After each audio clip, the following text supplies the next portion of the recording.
Okay. All right.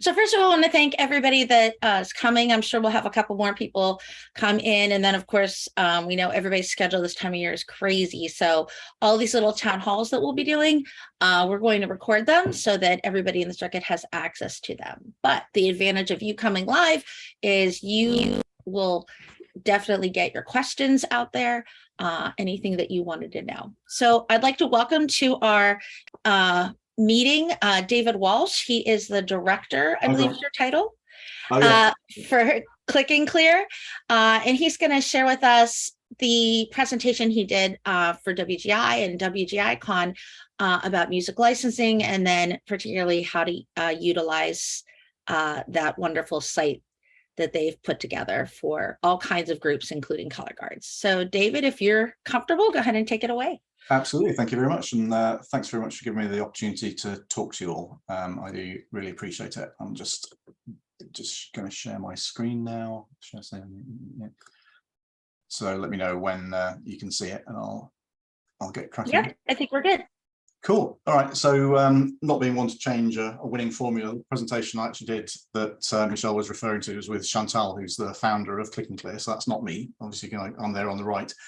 But it's sort of an interesting story how the company started, really, because Chantal was a world champion cheerleader, but also she was a music producer for kind of cheer and dance, but also worked in the music industry as in music licensing. And so when Sony Music sued the cheer industry a few years ago, she felt she was perfectly placed to solve this problem. And actually then, upon further investigation, it seems like there's quite a lot of other sports have the same issue of kind of using music as part of their routines as well. And that's why ClickNclear was born, and I'm very happy to be a part of it. So I tend to do more of the dealings with the music industry. So I do all our contracts with the Warner, Sony's, Universals, etc. So, oh, no. Nope, sorry, I need to get my, there you go. So the basic idea of this is that, as you know from Color Guard, that music industry content is quite integral to what you're doing, and it tends to drive participation, reach, and engagement of your sports and activities. But when you actually come to licensed music, which is kind of ask the music industry, can you actually use your music for doing this? It actually turns out to be really, really challenging. And so we've set ourselves up as being the solution to that problem. So basically, we're trying to be a bridge between sports that use music as part of their performance routine and the music industry. So the real problem with music, one of the problems with music here, is that it's not very clear to everybody what actually is going on when you either buy a CD or a vinyl LP or whatever, or you get music off your Spotify or YouTube and so on. That actually does come with a license, and it's a license that's personal to you to listen to that music and enjoy it, or not, but listen to the music yourself for your individual use only. So it doesn't let you do anything else with that. If you think about cafes, bars, the venues that you perform in, they need a license from what are called performing rights societies, which is people like ASCAP, BMI, CSAC, and so on in the US. And that sounds really promising, doesn't it? It's a performing rights that lets you perform to the music. Unfortunately, this is one of the instances where we are victims of the sort of very old history of the music industry. And when you say perform, what they mean is playing music publicly. So performing music is playing music. So it's nothing to do with actual performing anything at all. So you've got this situation where people are thinking, oh, I've got all this great music, I can just go on YouTube, get this stuff and play it and do my routine to it. But actually that's not the case. There's a really big gap between what people think they can do and what actually is the actual case with regards to music licenses and so on. And so there have been a couple of really high profile lawsuits. I mentioned the Sony one already in cheerleading, but also this earlier in 2022, the Beijing Winter Olympics, a US figure skating pair got sued for music infringement as well at the Olympics. And that was really interesting because that was the very first time that the athletes themselves got sued. But before with cheerleading, it was mainly the kind of music producers, the event producers, the governing bodies, the yeah, it goes up the chain. Basically, whoever's the richest gets sued along with everybody else. And so we kind of need to think about the situation, about the kind of risk that there is for you guys in what you're doing.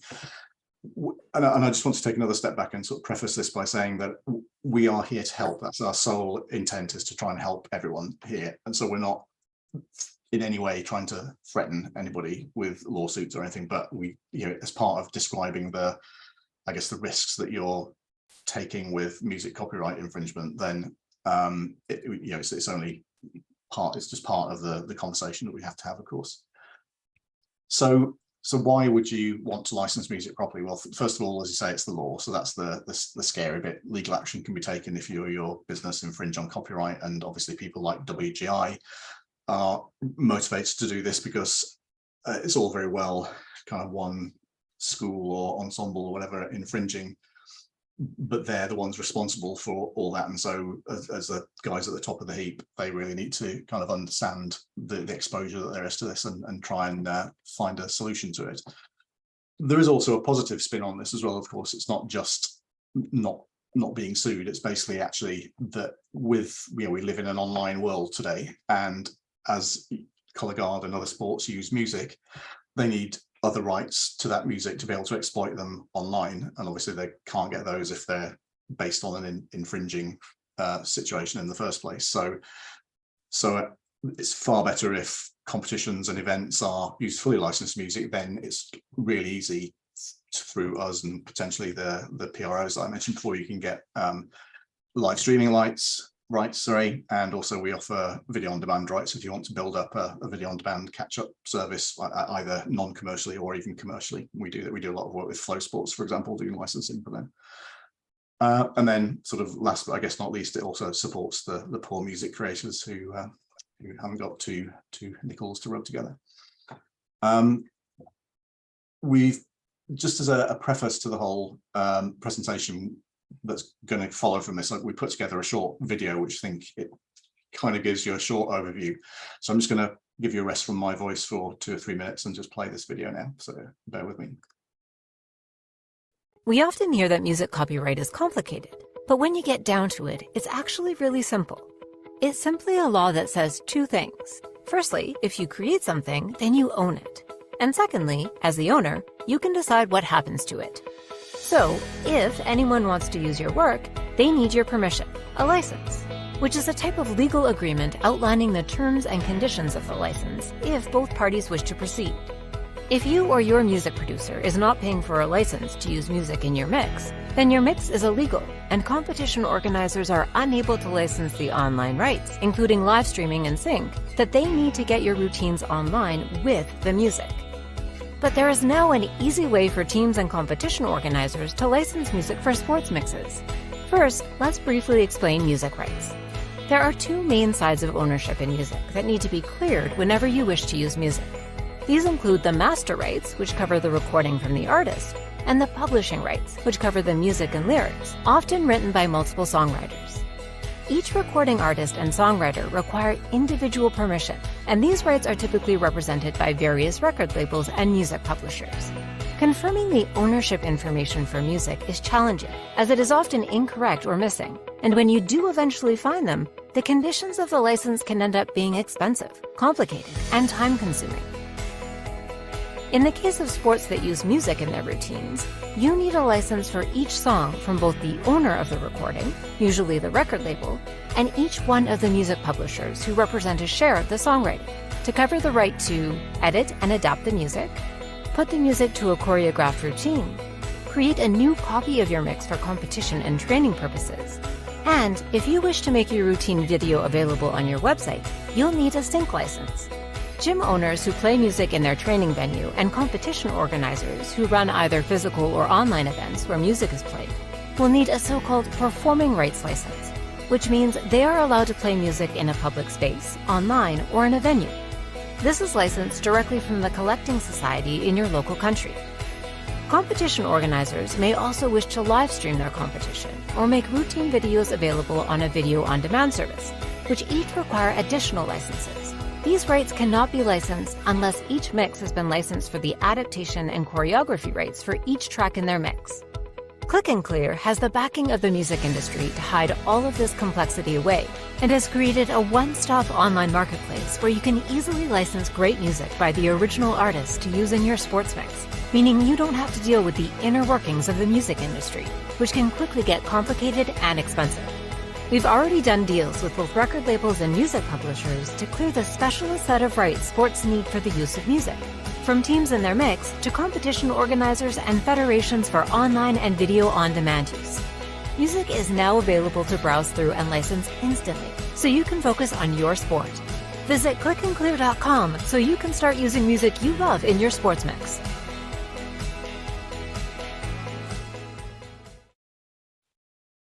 There you go. So I'm going to kind of dig into a few of those topics in a little bit more detail now. So, but I hope that gave you a kind of good overview with a little musical backing as well. So if we just focus on the, and first of all, I should also apologize about the different ways we refer to teams, groups, performers. We're trying to create materials that speak to kind of lots of different users, and everybody has a different name for what they do. So when I'm talking about a team, and we tend to lapse into this, I'm talking about your color guard group, I guess, who are doing the performance.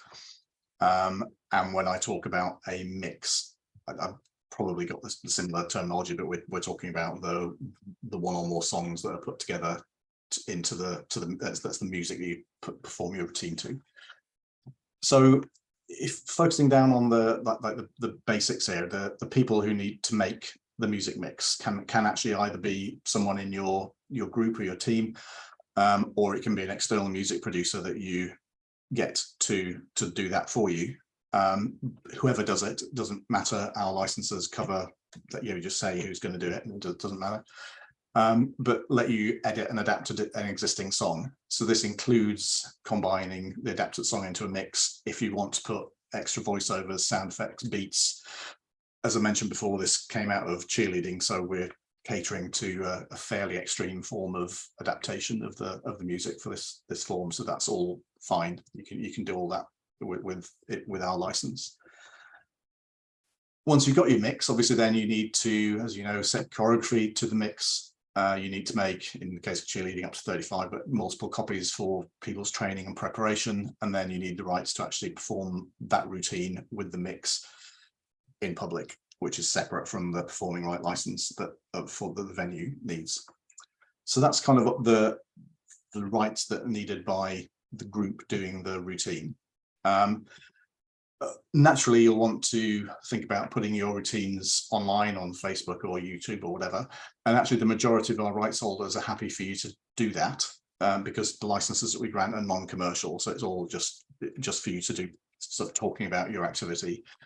And they already have deals with YouTube and Facebook and so on, and will choose to monetize that content rather than issue takedown notices to you. But if you do get a takedown notice, don't worry about it. It's just been taken down and been flagged as copyright controlled. You're not going to get punished for that. So we would encourage you to try and do that, and because I think everyone in the music industry really will be trying to monetize that.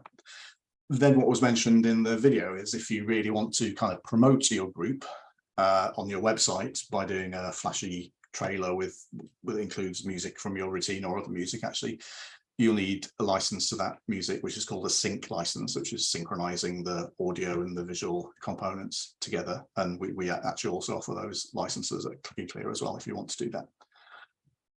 So that's an individual color guard group, the rights that they'll need for their music. When you come to go to competition, a whole other set of rights kick in, which are kind of based on the aggregated rights that apply to all the songs that are being used by everyone who comes to the competition. So to get out of the way again, first point here is someone needs the rights to play music in the venue. That's typically the venue, the physical venue themselves will have that right, but it's worth checking that they do. And that's obtained by a collecting society like ASCAP, BMI, etc. We literally are legally not allowed to offer that license because they have the exclusive rights to license that, but that ironically, is the only right that they're allowed to license. So again, this is kind of where the sort of complexity and long history of the music industry comes into play, where this, oh yeah, of course, nobody will ever need to do anything else with music apart from just listen to it in public. So they were set up to do that and can't do anything else. Okay, setting that aside, so as the people organising the event or competition may want to sell DVDs or videos or as memorabilia that include the music mixers. As we mentioned before, they may want to live stream the event or do virtual competitions with music mixers. You may want to set up a video on demand service with, you know, of different routines through the years. And at the very top end as well, you may want to have a TV deal and be able to license broadcasters to show off the events with the music going on as people are competing. And again, we've tried to do the full set of these licenses. So basically we do all of those apart from that collecting society bit of performing right. As I mentioned, that's exclusive to them.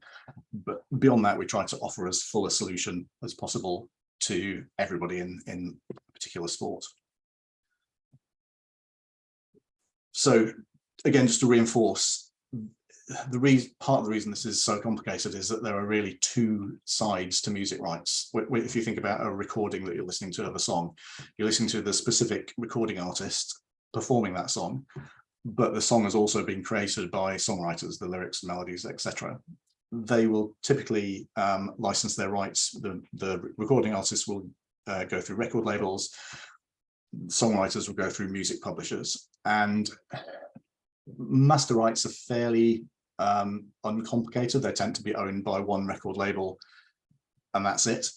The issue, particularly these days, if you're thinking of content, kind of modern content from top 40 and so on, I think the average number of songwriters on a top 40 US hit these days is 9 average, and you'll need permission from all those people to go ahead and use their music in your routine. The worst case one we've seen is 30 different songwriting copyrights on a track, which was a track called Sicko Mode by a rap artist called Travis Scott, and that got more complicated, particularly because he used 2 samples of other songs where those whole songwriters were brought in. And unfortunately, that then creates 30 people who have an interest in that particular track and need to be sort of contacted and licensed. Just a quick note on cover music. So if you, some sports, particularly cheerleading, use quite a lot of cover music, which was actually started when they got sued, funnily enough, by a record label. And that really is basically a new recording of a song by different recording artists. In their case, it's kind of lots of unknown people. Obviously, we'll all know really famous cover versions as well, you know, like the Whitney Houston "I Will Always Love You," which is a cover of a Dolly Parton song, and got more popular than the original. But even if you do use a cover, it doesn't negate the need to contact the original songwriters. There's still that song, and they still need to be involved in the use here.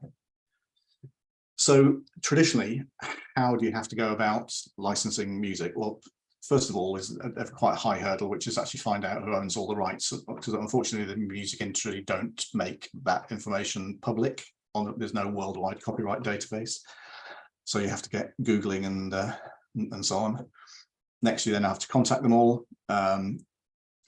Famously, I think Chantal, who founded ClickNclear, needed some rights for a show she was working on for the NFL at the time, and literally took 6 months and couldn't find one particular rights holder, a songwriter, and it turns out the guy was in jail, unfortunately, so wasn't able to be in touch readily.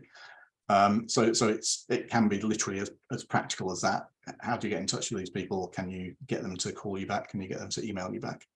Once you've made contact, then becomes the process of negotiating a fee with them, which, you know, in our experience, if you were to go and directly negotiate with a record label, you'd be talking at least very, very, very, very minimum $250 if you were and then if you're wanting to use a famous song, it goes up and up and up from there. You know, it's like definitely very up from there. And then the record labels and publishers have things called MFN. So essentially they've got most favored nations on, so basically whoever quotes the highest fee, everybody gets that highest fee. So you're talking a minimum of $500 there, but it can be a lot more as well for one track. And then once you talked about that, they can still say no, because it's their art, their copyright, their property. They can still say no to that use. So it does take a lot of time. So it can be quite a tortuous and expensive process. And again, just to reiterate that you need permissions from every copyright holder before you can legally use a song. And this totally is a very time-consuming and expensive process. But even if somebody owns less than 1% of a song, they still have a say in that. And if you're using 2 seconds of a song that somebody has 1% ownership of, if they say no, the song can't be used for your use. Which that whole situation is just so frustrating because it's not very well explained. And you know, we definitely come from this from the point of view of we're trying to help the music industry present a more rational, coherent, understandable face to people like yourselves who want to use their music, because they really do seem to kind of shoot themselves in the foot a lot of the time. But nonetheless, they can get angry about their song being used without permission, and you undoubtedly get very, very frustrated with the whole situation as well. We understand, and we're here to kind of change that situation. So how can you use music legally then? So setting aside getting all the licenses for a second, so music does have a copyright shelf life. Essentially, it's different in each country, and I can't remember what the years are in the US, but from memory it's 50 years after the date of recording for a recording and 75 years after the death of the last songwriter for publishing copyright. And typically, again, there's no library of public domain work, so you do really need to do your research on that. And in particular, if you're using a bit of classical music, obviously most of those composers have been dead for more than 75 years now, so that's fairly safe ground. But when was the recording made? If it's a recent recording of a performance of that, then it's in copyright. So again, not quite as easy as it looks, but it's definitely something you can actually do. You could use original music, so actually get somebody, if there's somebody in your school or you know somebody who, or you can contract somebody if you've got the budget to do it, to actually create a piece of music specifically for you. That's absolutely fine, as long as they, in that part of that process, grant you the rights that you need. No problem with that. Thirdly, there's also a class of music called production music, which is typically used as the kind of background music underneath TV shows and you know, just incidental music and so on, which has never really been intended to be released to go up the charts or anything like that, but is music there that's licensed. It tends to be fairly cheap. So this would be on ClickNclear, we have a selection of this for $10 per track per color guard group per year. And so that's obviously a very cost-effective way if you want to actually kind of make your own from that type of music. Then you know, what we're set up to do is really license commercial music. So the music that you hear in the charts or remember from your youth or have discovered on a dark corner of the internet, if it's a bit of commercial music that was published by the music industry and put out by the music industry, then that's what we're here to try and do, is to help you license that music. It says here that we can also assist on requests for music not in our catalogue if your budget allows, which is true. However, bear in mind what I was saying about budget before, it's going to be at least $500. And I know a lot of you guys I want to go for the, very understandably very famous music. And unfortunately, the more famous a piece of music is, the more expensive it is to license. But we can do that for you. But if budget is a constraint for you, then I would advise you to have a good look at our catalogue and find stuff that you like in there, because there's actually a lot of very good diverse music in there.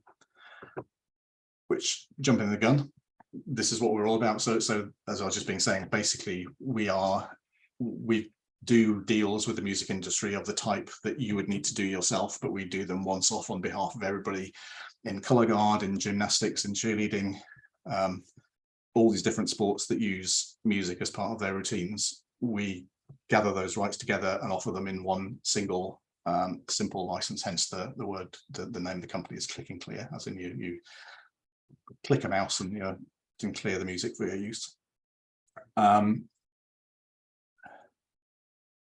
So the way we do this is we kind of rely on technology. So every deal we do with a record label or a publisher, they send us their data in hopefully a standard industry format, sometimes in Excel, sometimes on the back of an envelope. We put it into our system and understand what tracks we have the rights to and what songs we have the rights to, and then our software kind of puts those together. And we only put things on our licensing platform when we have 100% of both the recording and the publishing for that particular song. Then it goes onto our platform. So this is then the kind of fun part where you guys get in, where we have search tools, like you can sort of search by genre, BPM, other things, mood, and that's all tagged by AI, so it's very consistent. So no matter where we get the music from, it's all, yeah, if you want a happy 80s hip hop song, we can sort of find that for you in our database. And then you can instantly license that music once you've decided it's right for you. The prices range from $10 to $25 per track, per mix, i.e. per color guard team, for 1 year, for the season, essentially. Obviously, then if you wanted to mix 2-3 songs, then it will be 2 or 3 times those particular prices, whichever one it was of what you chose. And once you decide what you want, you pay, and you instantly get a downloadable license that proves that you have that. That license gets entered into our database, and this is where it gets sort of even more interesting, because then we have something called the license verification system, which is a bit of technology that uses similar building blocks to things like Facebook and YouTube Content ID or Shazam, maybe more familiar to, where you just point your phone at a bit of a speaker and it recognizes what's playing. We use that. So basically what we do when you're entering a competition, or if you want to just submit your music to it, you can do that. It will recognize what's in your mix and cross-check against the licenses that you upload as well. If you've licensed it from ClickNclear, you don't need to upload licenses because we've already got those. If you've licensed it somewhere else, upload those and they get automatically checked as well. And so that's really for people like the WGIs of the world and the gymnastics federations and figure skating federations, to make sure that they at least have a handle on the music copyright situation with all the competitions that are going on under their remit.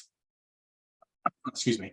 And then when they have that handle on what's going on, they can then go ahead, if they want to, and get the on-run rights or video on demand rights for their competitions as they need. So I think I've mentioned the kind of process there, that basically search up tracks. We actually have a joint website with WGI. So if you were to go on clicknclear.com and go on to wgi.clicknclear.com instead of www.clicknclear.com, so wigi.clicknclear.com, search the music, you add one or more recordings to your cart, pay the card, get your license, down your track, go off and make your mix. And then we also store your license agreements as well, so you can kind of reprint or re-download as well anytime if you want. So where we're up to with music, we've just passed 850 record labels and publishers signed. So all the tracks in our system are pre-cleared. As I was saying, we don't put anything up for license unless it's 100% ready to go for you. And I think I've already mentioned the price a few times, but the price is there for you. It includes all the rights you need, and we offer a legal indemnity as well. So i.e. we back our promise that this is correct for you to use with, we put our money where our mouth is essentially, and indemnify you. We have, what that translates to is, at the moment, I think we've got just over 450,000 tracks live. We've got 5.5 million tracks in our database, and over between 15 and 20 million copyright works in our database. And the more publishers and labels we get, the more matches we get. As I say, we're on to over 450 at the moment, and that's growing all the time. And it does include a large kind of diverse set of genres as well. So that's the music and rights holders. sports and organizations we're working with. Obviously, we started off from cheer. We do work with USA Cheer, Cheer Canada, and lots of other individual countries there. For this season and coming school years, we've signed a deal with the NFHS, National Federation of High Schools in the US, to look after their cheer, dance and gymnastics licensing, but also on the marching band and show choir and other different bands that they use, where they actually need to get arrangement rights cleared on an individual basis. We're working with them on that as well.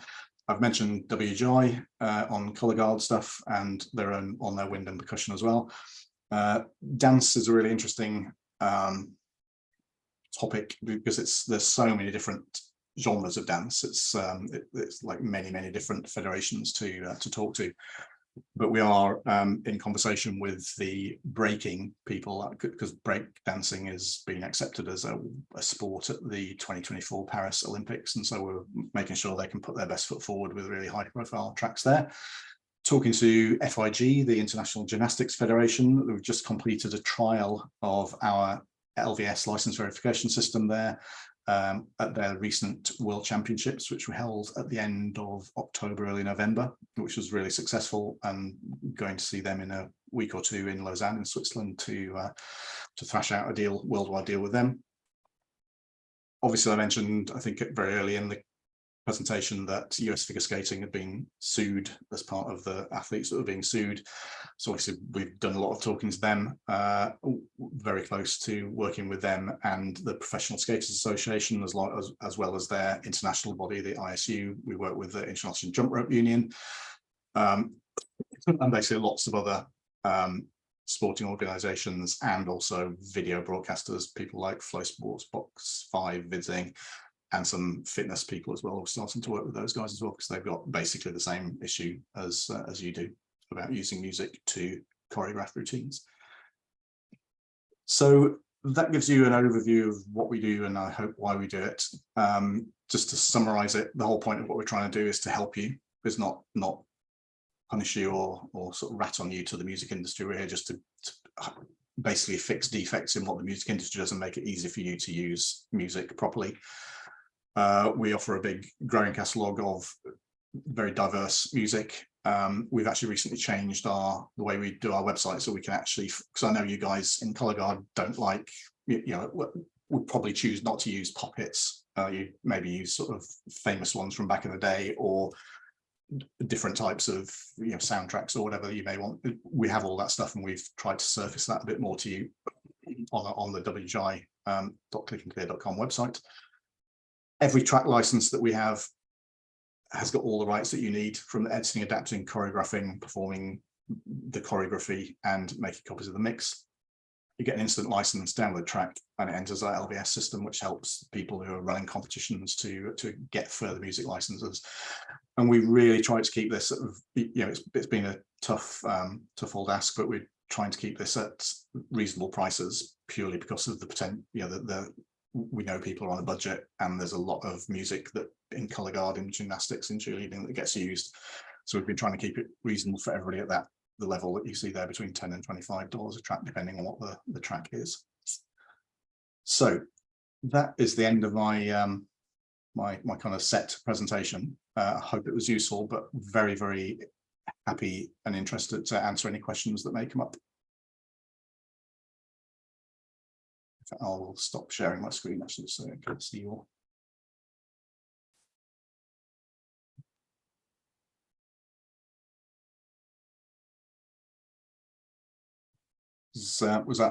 Did I do a fantastic job and explained everything that you may need to know about music rights there? Or have I just stunned you into silence with how confused you still are? You're so good. You did a fantastic job. I'll share some of the questions just that we've seen come across in the main email account that people have asked us. Yep. So, and Lauren, help me out. I'm doing this totally from memory here. One of the things that somebody had asked about was what to do if a song they really want to use isn't in your database. What's the process? Can you look for it for them, or stuff like that? So typically the there are probably 3 reasons a song may not be in our database. One is that we have a deal with all the right people, and they just don't want it used for this use. So that, you know, even, for example, Universal Music Publishing, we've got a deal with them, but certain writers are pulled out of that. So Taylor Swift, for example, is not. She's what's termed a restricted artist. So if you see people doing Taylor Swift covers or anything, not legal, definitely not legal. Which is fine. That's their choice. You know, this is the fundamental issue with all this. They do own that music, and it's up to them what they want to do with it. So the other reason it may not be there is that sometimes we have all the right deals that we need, but the music industry people haven't actually delivered all their files to us, because sometimes they think, oh no, that we know better than you. You don't need all our music. We'll just send you this stuff. In which case we can go ask them for that delivery, and we can get that on there, because we're motivated to help people do this and to show the music industry that no, there's lots of demand for what you're doing. Or it could be that we haven't yet done the deal with them and are in process of doing the deal. So bear in mind what I was saying before, that it's a time consuming, definitely like at least 10 times, if not 20 times more expensive than what you'd find on our site by downloading things instantly. And you may get a no at the end of it. If you are happy with those things, if you've got enough time, we will go into bat for you and try and get the song. But it's just a long and no guarantees at the end of it process. Okay, great. There's a question in the chat. I don't know if you want to address that. Sorry. Yeah, sorry. Well,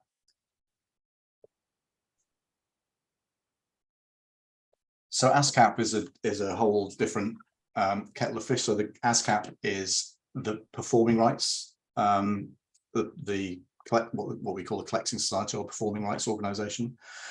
So maybe you can help me out by telling me what when you say it, the ASCAP website. So what are they doing on the website? They're listing songs that they control. Is that right?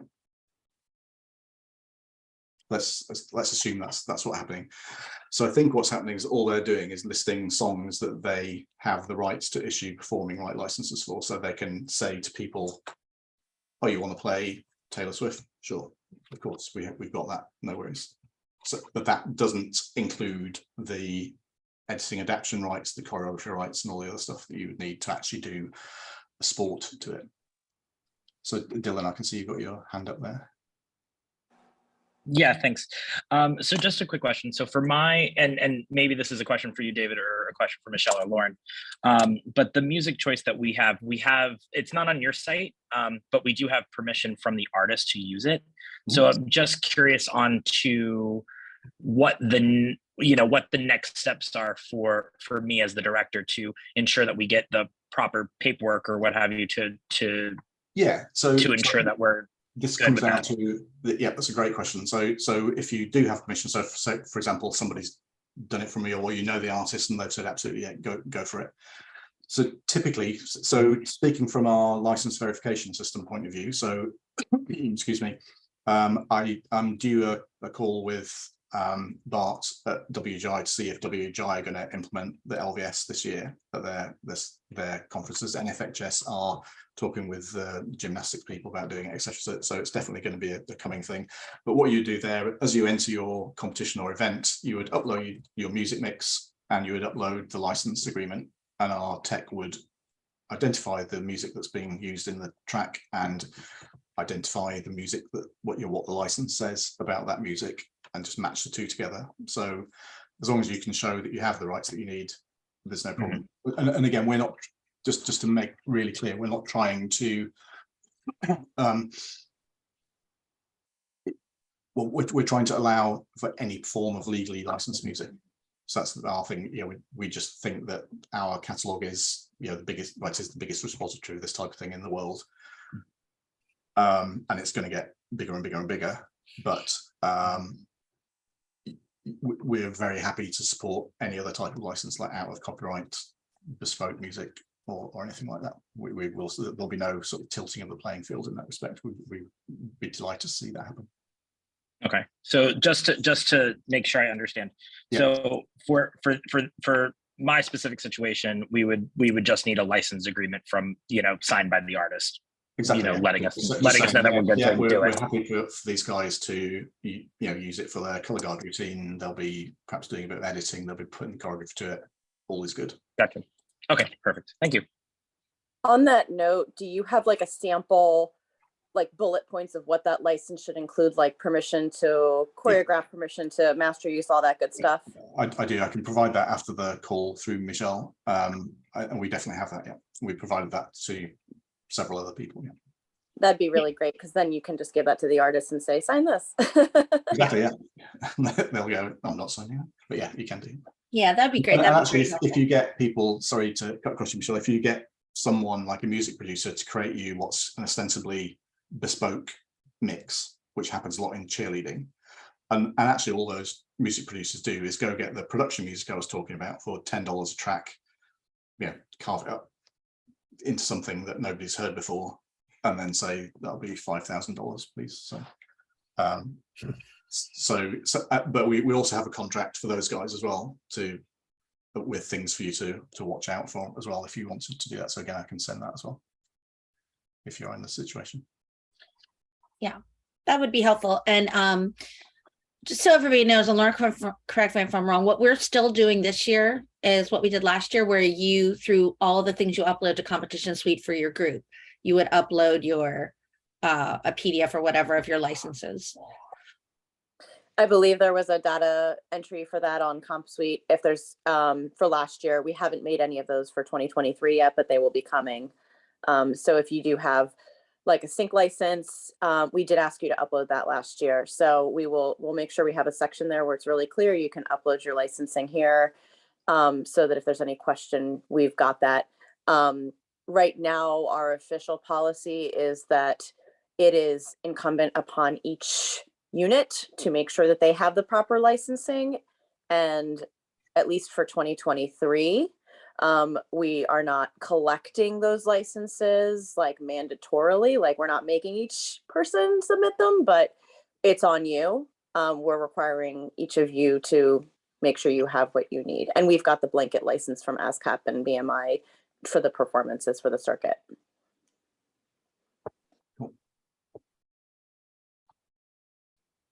All right, Kate. There's another question. Where can you purchase rights to a song if your song is not on ClickNclear? And I think this is what you just talked about. You really have to dig for it. Yeah, that's right. So that's the process I was describing. Yeah. First of all, figuring out who the recording artist, which is probably obvious, but who each writer of the song is, which is less obvious, which company they're represented by, and then trying to contact those people. That's sadly the legwork that you have to do. That's the whole point of us existing, really, to provide a place where you can go and get this stuff that's not just firing off emails to 10 different recording industry companies who may or may not get back to you.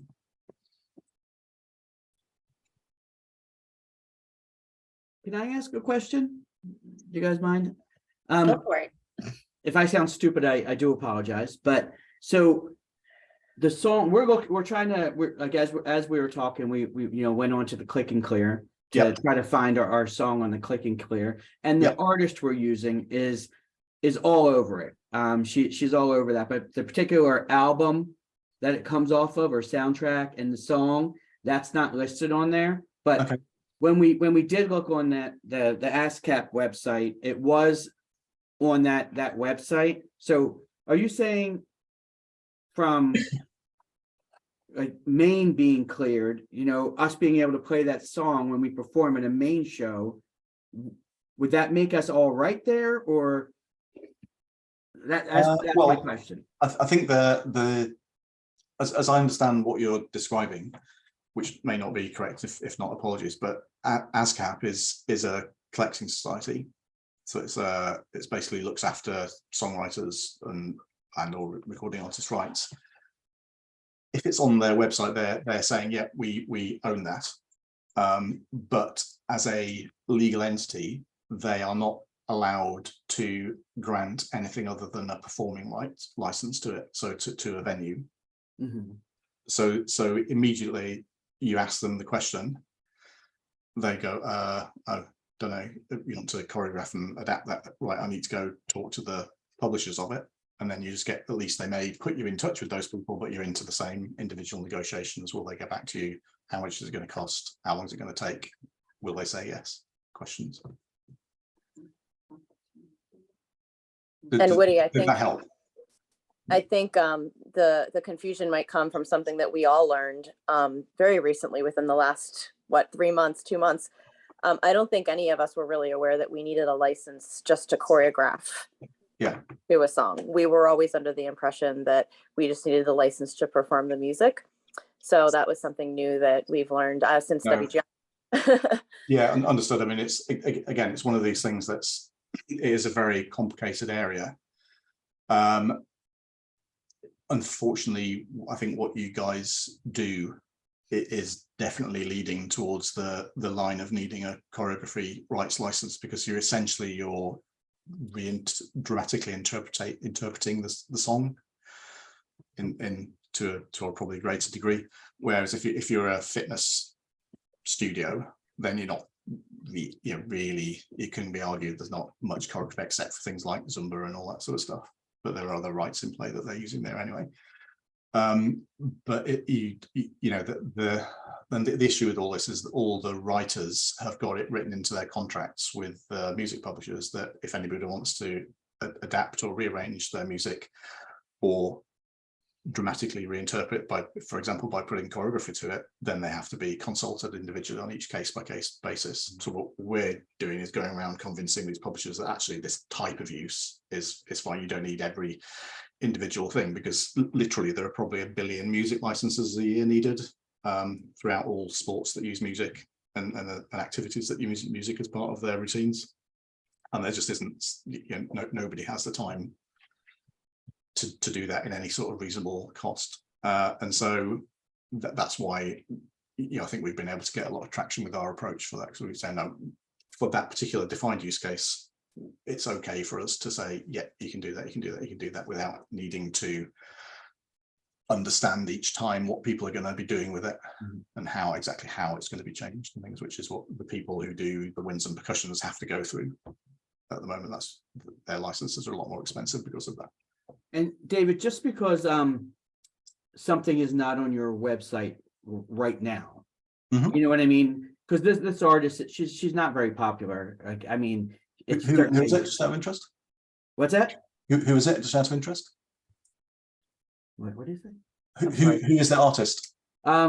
It's Heather Nova. Okay. So I'm looking, and there's a bunch of stuff from her. But my question is, we want to make sure we do this right, and we want to go through, and like the ClickNclear sounds like a great idea, but is it one of those things like right now I know if that song was on here, I have an idea of what that would cost me. Yep. But if it's not, what I don't want is to have you guys research and get this huge bill that our budget just doesn't. No, exactly. Yeah. That's the whole point, yeah. So how much would something like that run us, and when would we actually be charged for that? Well, are we charged for the looking to see, or are we charged for the whole process? You're not charged for looking by us. You'd be charged if there's a successful license, but we basically would have to know that you'd be prepared to spend about $500 before we would go into it, just because of that, really, because that's basically the minimum of what these things cost, unfortunately. Wow. But if we have tracks by this artist on our website, then clearly a lot of them, like I'm looking right now, a lot of them, at least some of albums or whatever. Again, this is all like a patchwork quilt of almost like her career, because she'll have been signed to different publishers for different albums and then moved on and working with a new publisher for a new album. It's just whether we've got deals with those or not. But if you do want to kind of want me to look into that, if you just send me an email at the end of this, I'll kind of have a word and see if that's actually an easier case for us to do. Because again, we are trying to help, but I just do want to make it kind of be realistic about it, that it's very, without budget, it's very difficult to do this sort of thing. Yeah, and we're just in a situation where $25, $50, $75 to do something like that is certainly, you know, reasonable, but $500 is, you know, 50% of our entire budget. So Understood, you know, yeah. So, but maybe it's easier because we already clearly have some relationships with both the recording artist Yeah. and some songwriters. As you know, if she writes her own music, that's even better. Because if she's the only writer involved, then you know, it could be simple. I don't know, but you know, we'd have to think about it. But what I'm saying is, I'd be happy for us to have a think about that and get back to you if you email me. So my email is really easy. It's david@clicknclear.com. thank you. No worries.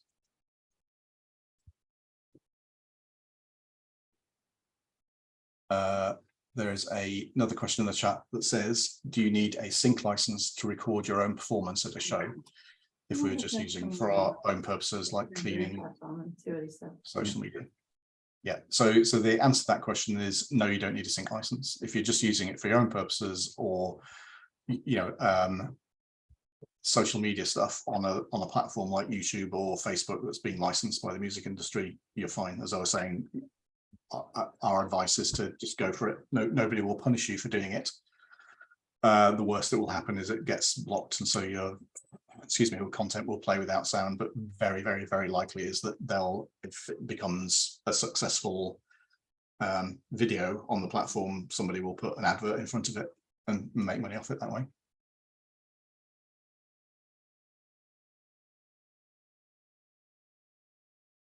Anyone else? I have a question. What is the difference between the regular ClickNclear website and the WGI.ClickNclear website? There isn't one in it. Oh, okay. It's just a kind of making it more official of our relationship with WGI. So there's a bit of WGI branding on there, and excuse me, of course, we've recently been able to kind of change the way that we curated our website. So before, it was like everybody coming at it from any sport saw the same thing. Now we've been able to change it so that we think we have more color guard relevant material that's shown to people when they first go into the songs are all the same behind. It's just all the featured stuff is, yeah, we're trying to be less obvious with all the pop stuff for you guys and more obvious with some of the more interesting things.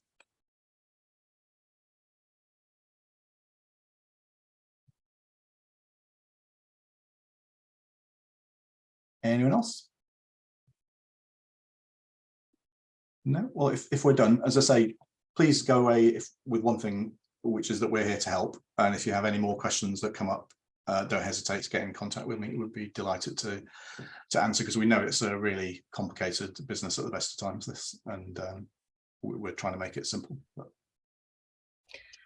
All right, thanks everybody so much for participating, and good luck as you're getting things started for the 2023 season.